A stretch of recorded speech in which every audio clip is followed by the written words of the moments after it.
Hello movie lovers, మళ్ళీ మీ ముందుకు మరో కొత్త సినిమాతో వచ్చాను. మూవీ పేరు కాంతారా ద లెజెండ్ చాప్టర్ 1.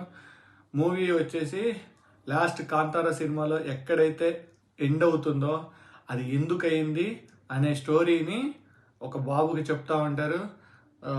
ఆ స్టోరీలో పాత తరంలో ఏదైతే ఆ దేవుడు ఎక్కడి నుంచి అయితే వచ్చాడో ఆ పాత స్టోరీ మొత్తం ఆ బాబు చెప్తారు.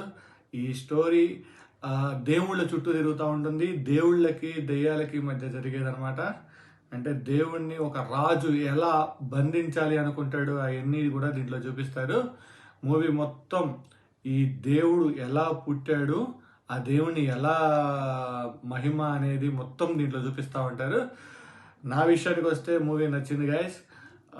ఫస్ట్ హాఫ్ కొంచెం స్లోగా ఉన్నా కూడా ఏదైతే స్టోరీ చెప్తాడో అది ఫస్ట్ స్టార్టింగ్ చాలా కొంచెం కొంచెం కొంచెం కొంచెం స్లోగా అవుతుంది. ఇంటర్వెల్ నుంచి ఒక రేంజ్కి వెళ్ళింది సినిమా. అండ్ లాస్ట్ 1 అవర్ అయితే గూస్ బంప్స్, మనం ఏదైతే కాంతారా సినిమాలో లాస్ట్ 10 minutes చూసామో ఎండింగ్లో, అది ఒక గంట నుంచి గంటన్నర ఉంటుంది. ఆ ఏదైతే ఆ రాజు ఎప్పుడైతే రాజు దేవుణ్ణి బంధించాలి అనుకుంటాడో అక్కడి నుంచి మామూలుగా ఉండదు. అండ్ శివగణాలు వీటి గురించి చెప్తారు.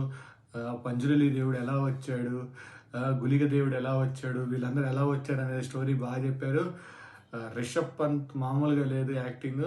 సెకండ్ హాఫ్లో ఒక రేంజ్లో ఉంది.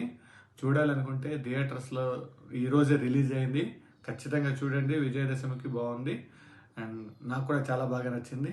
Thanks for watching. Signing off.